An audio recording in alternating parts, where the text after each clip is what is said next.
This thing that I have found is what I would call my gracious space. Welcome, everyone. I am Jack with Gracious Spaces, and here we are in Old Town Orange, high atop this beautiful historical town that I like to call home. And today's guest is, I've been looking forward to this for weeks and weeks. I had to give him some slack because his parents came into town. You know, mom and dad always come first. But here he is today. I cannot be more happier to present to you guys Zuli. This part's making you a Hey, thanks for having me. Yes, mom and dad flew into California, so yeah, I had to show them around a little bit. But thank you for having me. Thank you for. Absolutely. You know, anytime parents come involved, you know, because we had set a date, and you're like, "Hey, my mom and dad are coming." I'm like, "Bring them." You know what? Maybe I should have, because they're very. I feel like you don't end up being such a creative person and going into that field without supportive parents. They probably would have loved being here. They'd be like, "This is so great." Well, you know, I feel like you've got tons of support around you anyway in your life, and they obviously have supported your music aspirations. You've got 2 albums out, and they are "Stop It God" and "On Human Freak Out." And tell me, those are just 2 not your ordinary titles. Yeah, it was kind of interesting how the titles came about. On Human Freak Out Mountain was actually, funny enough, I put out an EP before that. It's called Supernatural Voodoo. We had mentioned it earlier. Like that one. It's good. That whole title, though, of like Supernatural Voodoo on Human Freak Out Mountain, that kind of came to me as this. Funny enough, I was walking around the Brooklyn Museum many, many years ago, and I saw this one piece. I used to know the name of it, but it's been such a long time since I thought about it. I can't remember at the top. I'll try to send it to you at some point. And for some reason, that title came to me, and I thought it was really interesting, and I ended up splitting it into 2. And then that album kind of came, and this like kind of coming of age, and like, you know, this innocent time in my life, and like starting to transition into adulthood. And I thought that title was very fitting. So I ended up naming the album that. And then the second album was kind of like my loss of innocence album, where it was just like battling outside forces and myself and all kinds of things that were just kind of like blocking not only like my own artistic flow, but even just like me appreciating life and really being able to like, you know, be my best self and things like that. And it's funny, people take the "Stop It God" thing so like literally, which obviously like I guess you could in some degree, but I kind of almost meant it in this like kind of like internal way of like, you know, the way that like, you know, your ego and things like that can really like take over, and like "Stop It God" was kind of almost like a looking in the mirror kind of moment. What I love about that title, though, because at first you read it and you're like, God, I got to figure that out. But it invites you to dig deeper into that album. And then all of a sudden it sort of comes to light what maybe you were going through at that time of your in your life. As I listen to some of those, your music tends to have, for me at least, a sense of longing or a desire to complete something or wrap something up, to have answers. Is that kind of fair to say? Definitely. Yeah. I mean, I don't know. That's kind of the human condition, right? It's like we always want more. We always want to feel fulfillment, like that happiness. And, you know, it's easy. It's so cliche to say, but obviously like the journey is where that happens, and you got to just accept it and be grateful and stuff like that. But for sure, I mean, I've always kind of, I think that's a big key component for a lot of songs I've written in the past. Like you said, just this idea of, I don't know, wanting more from myself and maybe wanting more from people in my life, or things like that. That's an interesting. I don't know if I've heard anyone else say that. I like that. Did completing or writing and the journey through that album, did you come out of that as what you expect? Maybe a better person? You had some things answered for you? Yes and no. You know, it's funny. I wrote kind of an epilogue to that album that I put with the vinyl, and I put it on Instagram, I'm pretty sure, that I had said after completing that album that I didn't really get the answers I was looking for. And I learned that the caged bird still sings and I'm still learning how to fly. Something like that. Because I feel like that's the thing, right? I don't know. I think through its completion, I at least closed the chapter that was maybe really daunting and, you know, causing me a lot of turmoil, both inner and outer. But at the same time, you know, it's like anything else with trauma, if you want to go that far. Yeah. You know, Struggles. they don't go away. They rear their head in different ways, and you just learn how to cope and learn how to. So, you know, I think I did get some answers, but at the end of the day, you know, it's always going to be there in some capacity. Well, you ultimately maybe learn how to manage some of these things. Exactly, you know? exactly. You know, but rise above it. There's But both. again, with like any art and stuff like that, and you know, the idea of executing, I think that that's such a big thing, and at least in the action of doing that, you do find some closure and stuff, and I think that's a big lesson that I've learned through many eras of my life, and especially in that one. I feel like you're the type of guy who likes to perhaps put yourself in uncomfortable positions. And not necessarily like in the middle of a robbery or anything, but in your writing process. It's definitely happened. You know, I have a love-hate relationship with the idea of like how like some artists, for example, will like go to the ends of the earth to like ruin their life to like dig deep. I think that there's something so terrible about that, but I also do feel at the same side that, you know, those moments like we're talking about are the ones that really are the most profound and really end up, you know, having the most fruitful material and things like that.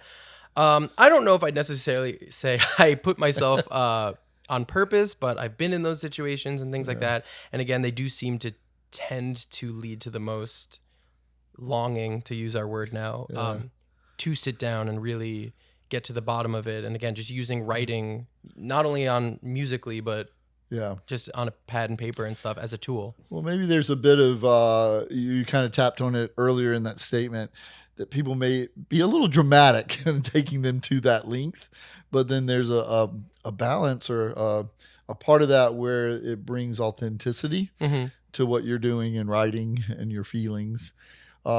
When you write, is it mostly based on maybe something in your life or your feelings at that point? Or do you kind of fictitiously take a direction? I mean, every song is different. Every process is different. That's the beautiful thing, I think, about writing music, is that it always takes on a new shape in some capacity of how it always comes together.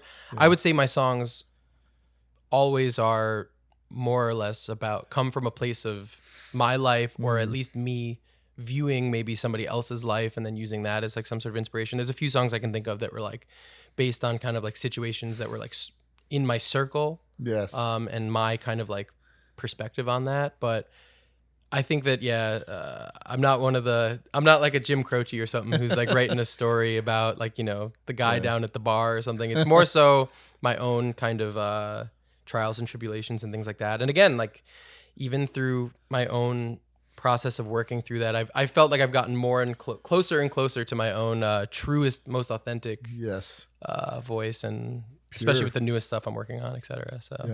So there's a third album in the works. There's a third album. I don't know how I'm gonna release it. I feel like it will probably be an album at some point, but I'm trying to maybe think of a different way to release it as opposed to just like blasting another full project on the internet, piecemeal it, kind of maybe do it in parts, things like that. So, but there's definitely new music on the way that I'm excited about. And again, going off of Stop It God, I think it definitely is very much about my life and very just much about my perspective on things that have come to be in the last few years. So I like that. If you when you're saying release it in somewhat of a different way, first thing I'm thinking about, well, how can you release music in different ways? Got to be this or that, right? But no, maybe there's chunks of it that become stories, and you get people involved in these storylines and take it from there. Yeah, so. There's lots of talks about the best way to go about it. Like, for example, not to give too much away, because really I don't have much to share, like in terms of like whatever, but you know, we want groundbreaking news here. This is we are spilling all the tea. You know, like I was talking about the sentiment behind the album and stuff, and like the stages of healing, and like maybe like the album is something like, you know, if there's 4 stages, like we do it in parts of that or something like that. So kind of like, you know, breaking it up in that kind of capacity. But at the end of the day, you're right. There's only one way to do it. You post it online and you hope for the best. Well, I feel like social media has given so many people that wouldn't necessarily have an opportunity to share their music. The country is huge; Mhm. it's blowing up. I mean, it always has been there, but I feel like at least in my feed, because I'd listen to a lot of country, I'm starting to see these underground artists pop up, and they're so good. Mm. It's like really kind of have respect for these guys. So then, what are some of in your songwriting journey? What are some of the highlights that you enjoy out of writing? That's a good question. I kind of have this base rule when it comes to songwriting that like if I can't like get through the song start to finish on a guitar or at the piano, like I just don't think that it's right. Even if I love the melody or I love the sentiment of what I'm singing, it has to kind of like at its core be something that can like stand alone with just like one instrument. Yeah. But highlights, I mean, I will say like producing out the music in the studio is one of my favorite things to do, especially when when I feel really passionately about what I'm working on. I always say that the best sign that something you're doing is good is if you just start laughing. Like I feel like there's a lot of times in the studio where we'll like record something, we'll listen back, and like I just start dying laughing, and people will be like, "Why are you like? What's so funny?" And it's like, again, like I attribute it to joy. It's like just like this joyful feeling, and that feeling whenever I'm making music is usually my favorite. But yeah, I don't know if I can think of any like specific moment off the top. That's a pretty good one though. Brings yeah, you joy, you know. I mean, again, just at least just honing on and like on the major chunk of things like, that really like make me happy. The process, yeah, especially when you feel comfortable with that what you're putting out there. Yeah. You know, you picture this trash can full of paper crumpled up of rejection. So it must feel good when you kind of hit. It does. It can feel vulnerable too. Like again, to forward to like some new stuff I'm putting or getting ready to finish up to put out. It's like it could be very daunting too. Like, oh my God. Okay. I hope not that it necessarily matters if people like it, but like, well, it's like I'm definitely putting it all on the line. So it's like, okay, you need people to listen to it, right? Well, yeah, well that, but also again, well, that's the interesting thing is, I want people to listen to it, but that's not going to change anything for me. This is just, it's for me at the end of the day. I love it, and I'm not going to stop doing it no matter what. So I love that because that's kind of your gracious space. That's what we're all about here. Exactly. It's it's the thing that I feel the most fulfillment from. Fulfillment. So it's kind of like it's great word. Mm-hmm. So in listening to your music, it's very electronic. For me, I feel some 60s, 70s vibes going on. Yeah. You've got this bluesy part that kind of comes out. And that's for me. We'll let others listen and determine for themselves. But indie rock comes through Definitely. really a lot. Is this third album that you're working on kind of in that vein? Yeah, I think the third album is gonna be the best one yet. Of course. If you don't think your most recent work is your best yet, I don't know what you're doing. Yeah, it's funny, because I think that the two albums are a little bit polarizing. My first one is very, Beatles, Beach Boys inspired, very indie rock inspired, and I think that's a huge part of who I am. And I think again in this like discovery of like really getting to my most authentic self and like what my perspective on things, and both sonically as well as with the words and the lyrics. Yeah. The second album felt like a big part of me too, where I do some of the stuff that came earlier in my life that really influenced me to want to make music is like extremely electronic and extremely like affected and processed and things like that, and very rhythmic. And so the second album kind of went in that direction because I really wanted to explore that side on a deeper level. And right now, as I'm like working on new music and stuff, it really feels like almost both albums were kind of like me leaning on like, oh, well, like the album has to feel like this, or I want it to feel like this. And the second one was like, oh, well, like I'm rejecting that now and I want it to feel like this. And now I've kind of taken the approach of just like, all of this is a part of who I am, and like it all needs to be there. And like that's the most exciting for me because this feels like, oh, this not only feels the most authentic, but it also feels the most uniquely Zuli and things like that. So it's actually very, very exciting. So I think the new stuff is very much like an amalgamation of everything I've put out. And again, the most like the most vulnerable, I'd say, I've been. It's interesting because one of my questions for you was, do you feel it because you're so diverse in all of those genres and ways that music can be put out there? Do you find it hard to focus because you're either here or there or there? But I think you just answered that. You're kind of melting them all together, and it's your lane now. Yeah, that's pretty cool. I look at it as it's funny to me. It doesn't seem as like crazy out of the box because I think at the end of the day, again, when I write the music, it always comes from a place of like me and a guitar. And again, like the chord movements and the way the songs are kind of built, I kind of still at the end of the day feel like these are just like there is a through line despite the presentation being different for all of them. But yeah, you know, at the end of the day, it's funny. I think that I am not afraid to try on new musical outfits and things like that because at the end, like I said earlier, it's like it's for me and I want to really, again, feel that joy, feel that excitement. I don't want to like do something because like, oh well, like everybody really liked this, so I better just like only do that, or like, you know, that's not really where the growth is. Where, as David Bowie once said, like many I think it was the 80s or something. It's like, you know, gosh, what was the quote? It's something like, oh, I can't think of it now. I just lost it. I just lost it. Well, but I was sitting here thinking, this kid, David Bowie, the 80s. Well, you know, I mean, you gotta look to the past to go to the future, right? No, that was my thing. That was high school for me. That's what I'm kind of laughing. I mean, he's my time. He's incredible. Yeah. But basically, just the idea of like, I don't know, just. Well, I think that's what I meant earlier about putting yourself in uncomfortable situations, is putting yourself there to grow, just like that, exploring new avenues, embracing other ways to do something is kind of, I think, what I meant by that a little bit. Yeah. Sometimes those situations find you though.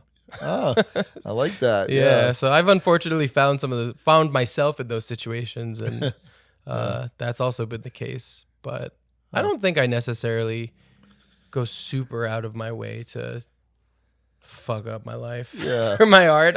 Can I curse? Can I? Go for it. So why don't we hear something from you? Yeah. Is there any backstory on this guitar for you? I guess so. Yeah. So we didn't mention it, but 7 months ago, about a little less, I packed my car up and I drove cross country from New York to move out to California. Yeah.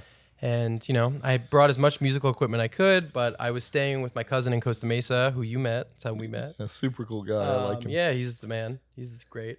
And this was a guitar that it was his house, and he doesn't play music really, but he had this guitar, and I didn't have an acoustic guitar with me, so I kind of stole it. I love that. So I stole his acoustic guitar, and I'm gonna use it right now. So we're gonna hear a stolen guitar. I love it. Yeah, I'm sure he'd be fine with that. No, yeah, he could care less. He was very, very chill about it. It was very funny actually. So set us up a little bit. What are you gonna sing for us? I guess what I was gonna do is do I want to do that one, or I'm gonna do How to Feel from Stop a God. I think that song to me is just one of the cases of taking a song that maybe had a little bit of a negative connotation and then turning it into a positive. Okay. And I thought it was very interesting, and I thought it would be a good song to play.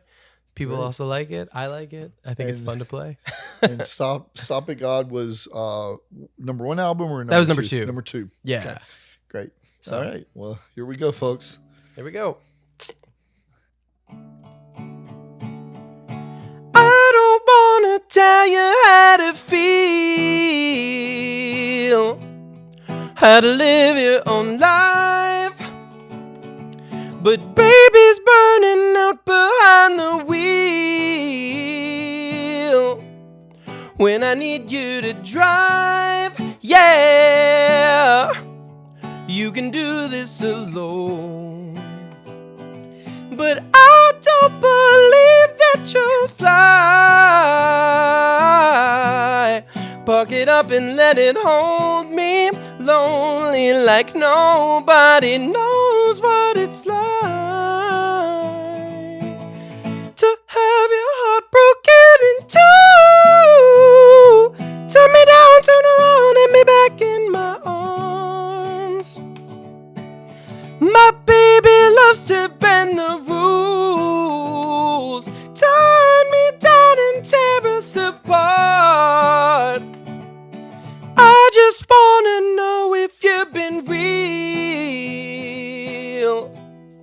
if it's all been a lie.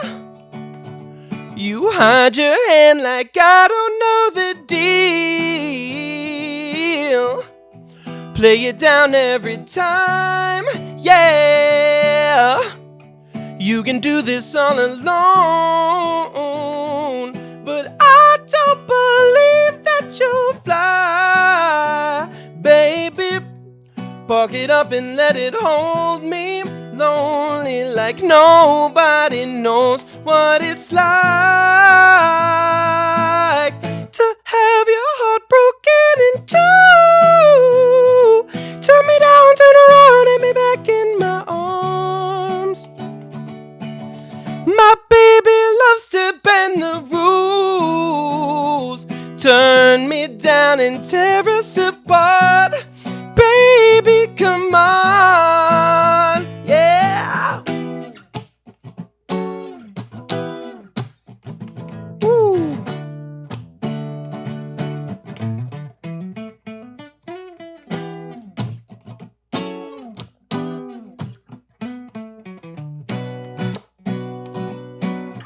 To have your heart broken in two.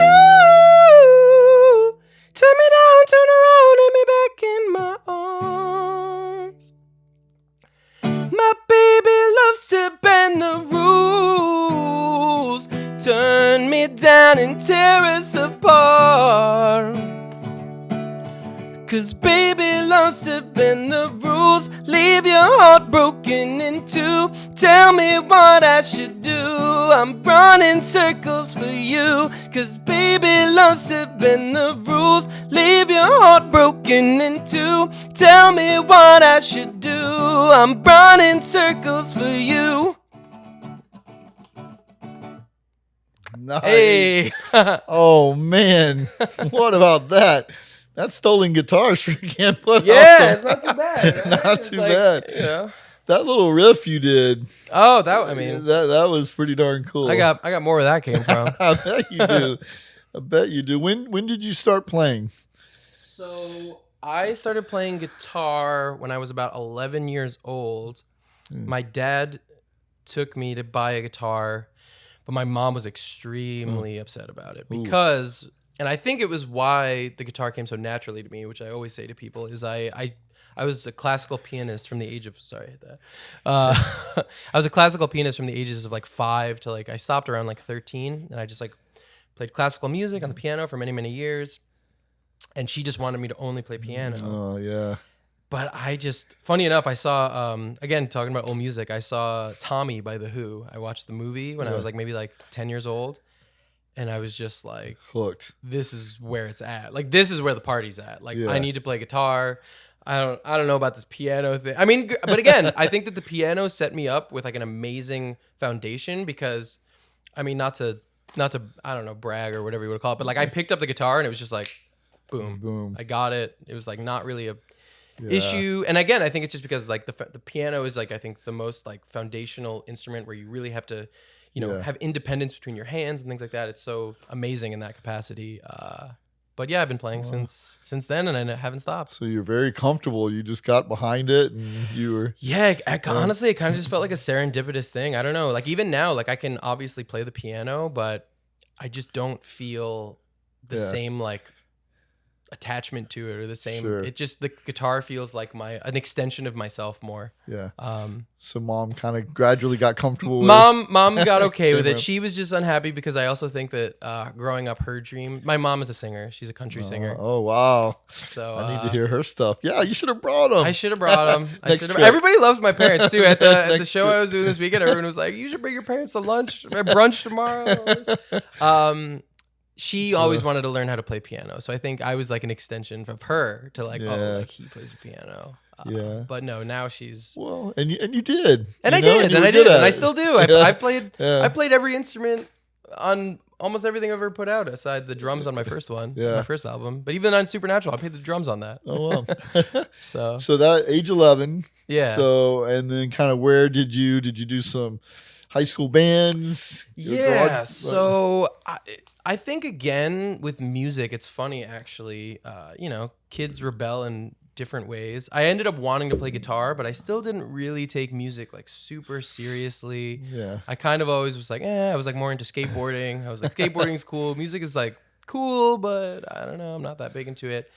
But then I had like a band, or my first band was called Bad Juju. We were like a Sublime wannabe band. Honestly, though, I listened to some of our songs the other day and like still fire. Like honestly, like clearly like I had a penchant for songwriting because I was like, this isn't so bad. Like this isn't the worst thing I've ever heard. Do you still talk to any of the other? Yeah, sure. One of the drummer was is my oldest friend. I've known him since I was born. Of that band. Funny enough. But then about junior year of high school, I started really getting into like indie music and experimental music, like bands like this band Animal Collective and a band called Akron Family, who ended up kind of like mentoring me a little bit. They're not super big, but they were like very big in like a underground, if you know, like Pitchfork, that kind of thing.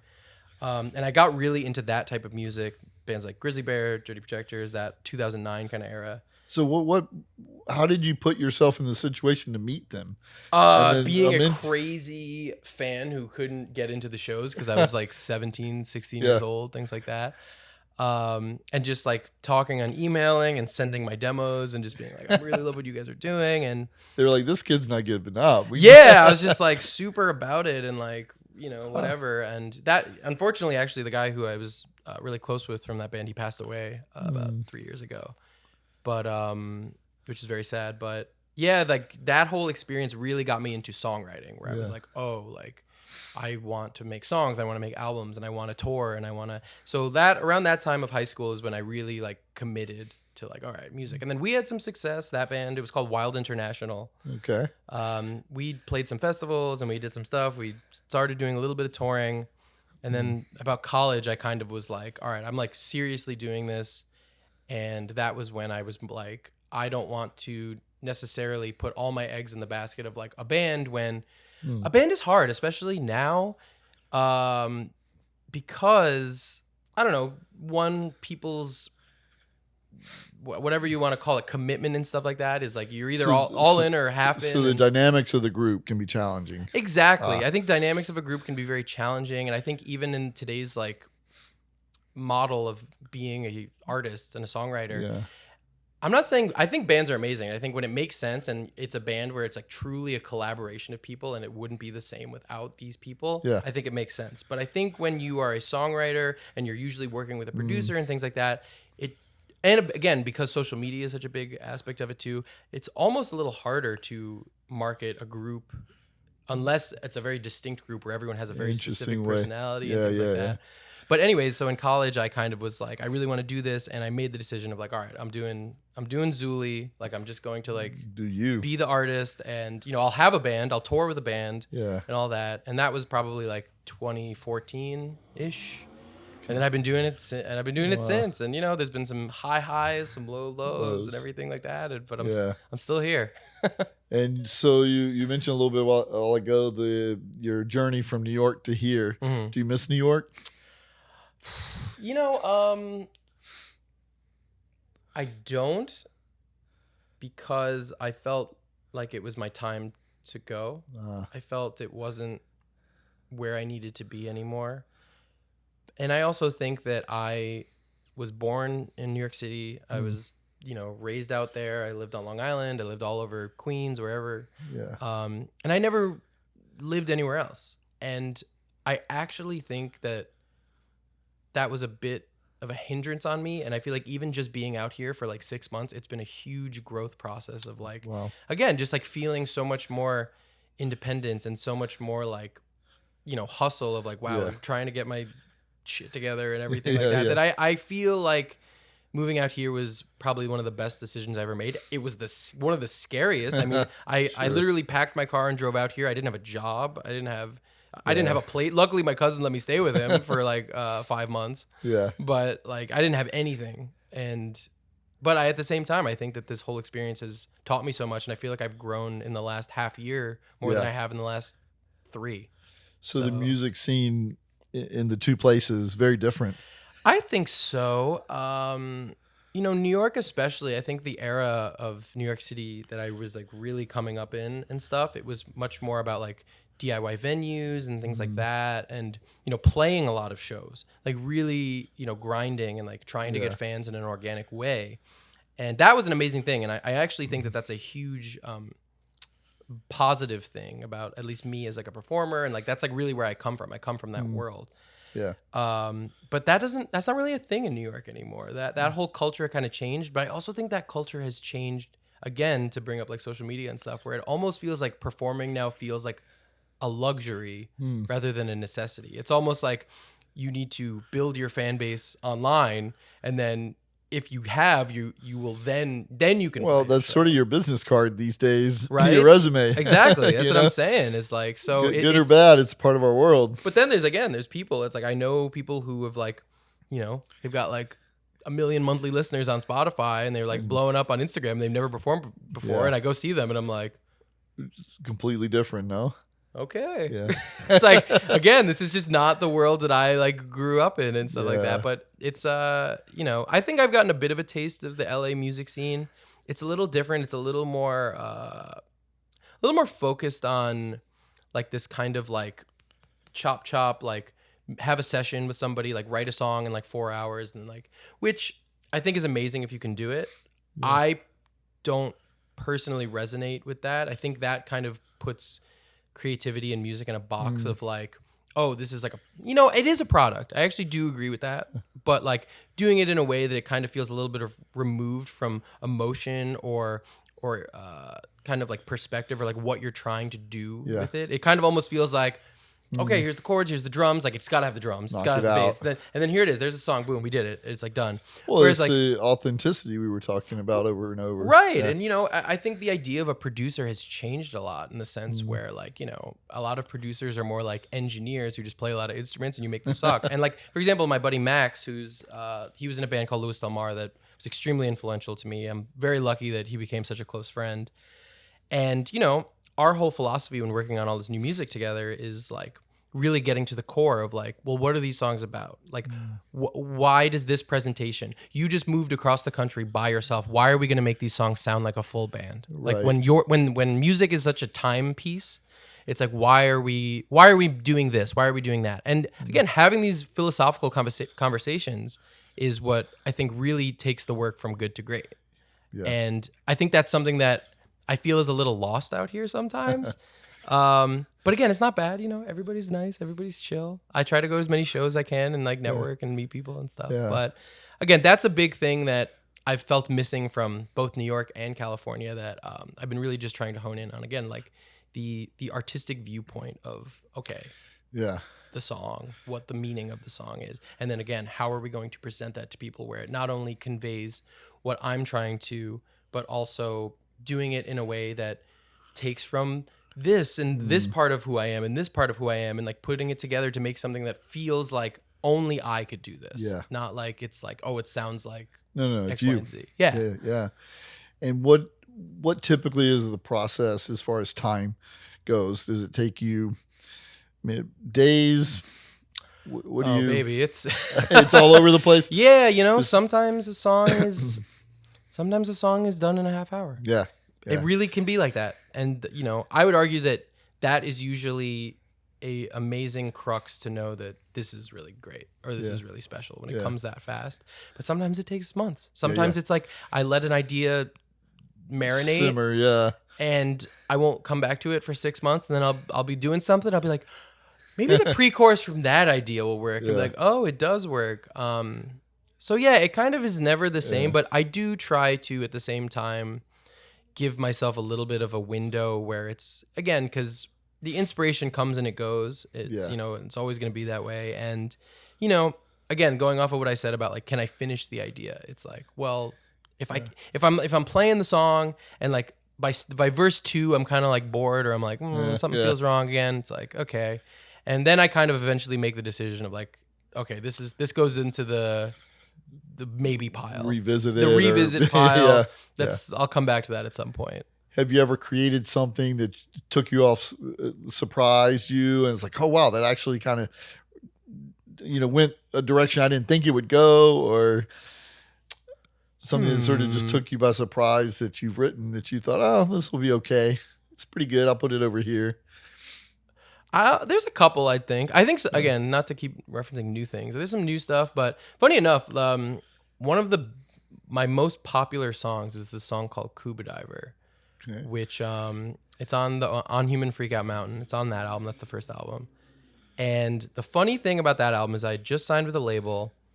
They were putting my record out. I had 9 songs. We wanted to put 10, and I was like, I was finishing it up. I was like, all right, I want to write. And this was about 2016. And in college, I had like a little joke band I made. And I wrote this song called Cuba Diver for that band. This is like 2011 maybe. And I'm sitting with the label. I'm playing them all these songs. And I was like, you know what? Like, I have this one song that I wrote like many, many, many years ago. I wrote it when I was 18. And I was like, maybe let me like see what you think of it. And I played it for them. And they literally were like,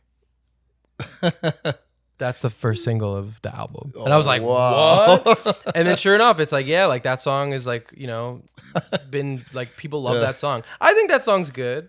Yeah. It's not my personal favorite.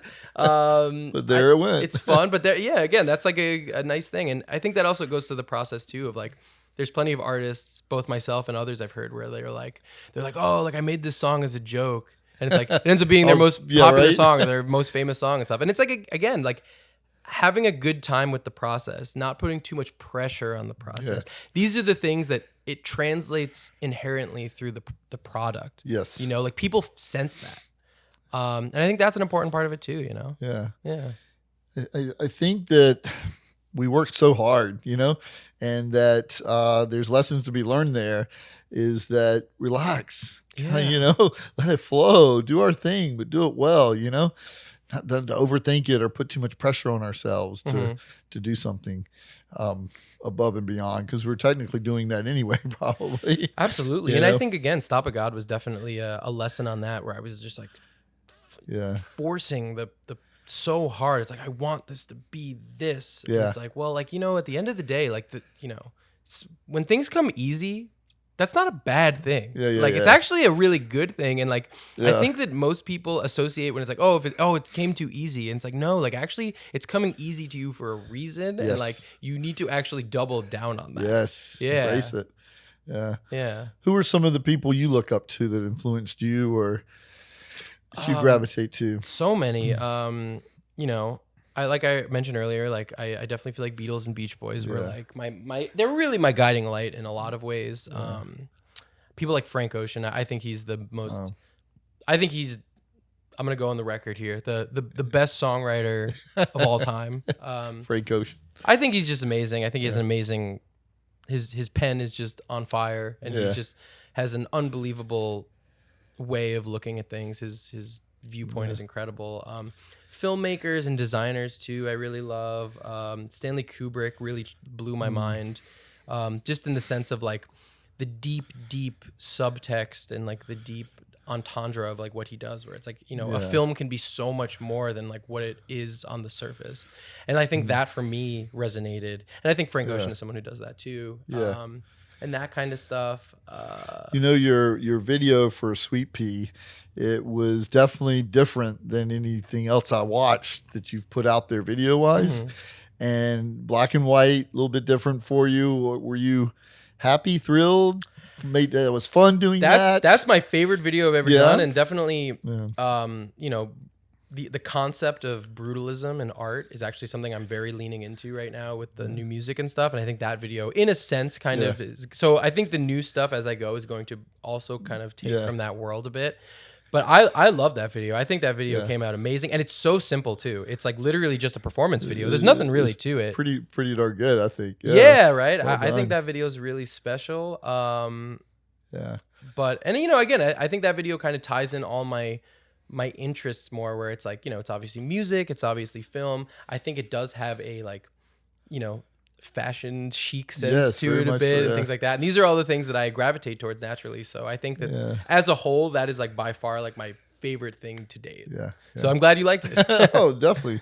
So tell us where to find you. Where can folks tune in? I'm really easy. It's a Zuli_Jr, JR, on every platform, TikTok, Instagram, Facebook, I think, Twitter, all that. Okay. So find me on there. My website is Zuli-Jr.com, Zuli Jr. Making it Find easy. me all over there. Yeah, making it easy for you, right? It can't be too complicated. And I would assume there's Spotify links. Oh, and all yeah. of that. You can find Spotify and everything like that. And again, Spotify, Zuli Jr., all of that. Yeah. Apple Music, Tidal, YouTube, Yeah. you name it. Well, I encourage everyone out there listening, definitely tune into this guy. Pretty dynamic. I enjoyed listening to his stuff prior to him sitting here. Now I'm going to go revisit it in a whole new way and listen to it and appreciate it even more from all the rich history and background you've given us to that. Thank you so much. Yeah, no, it's good stuff. So play us out. What you think? I'm gonna actually put you on the spot. You listen No. to everything. Is there a song you want me to play or Well, the voodoo, that song though? That actual song? Supernatural Voodoo? Supernatural Voodoo, I really connected with for some reason. I liked it, but if that's not going to work acoustically, No, it can work.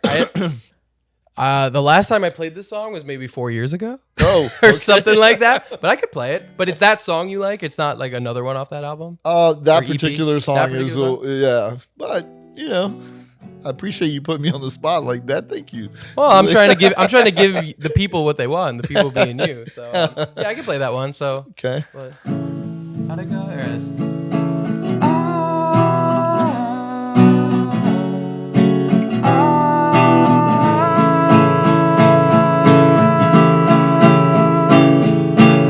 Someone called the doctor, better start spreading the news. This boy is suffering from supernatural voodoo. His symptoms seem to vary when he don't know what's best. We've got the medication, so let's put it to the test. 'Cause he's been living in a daydreamy planet in his mind. His heart is in the right place, but he's barely alive.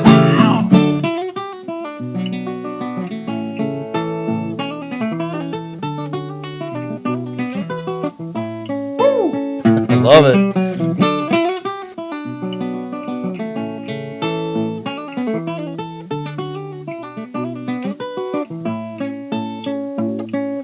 It's everything you've ever dreamed, yet nothing like reality, it seems. You're right on time, gazing the screen, think carefully before you speak on God. But how can we all disregard that anyone knows anything at all around us everywhere? We're far too put together to be scared. But I'm afraid we've lost control. Oh no, I'd never fit the mold, but who would want to chew things up?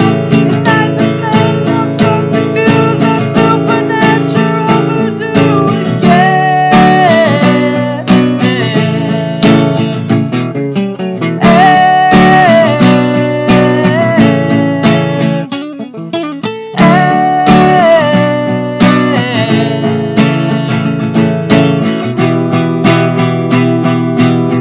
Now, live, I used to always do, maybe you know it. Happiness is a warm gun. Happiness is a warm gun, yes it is. When I hold you in my arms and I feel my finger on your trigger, baby, I know nobody can do me no harm because happiness is a warm gun. Happiness is a warm gun, yes it is. Happiness is a warm, yes it is. Woo! God,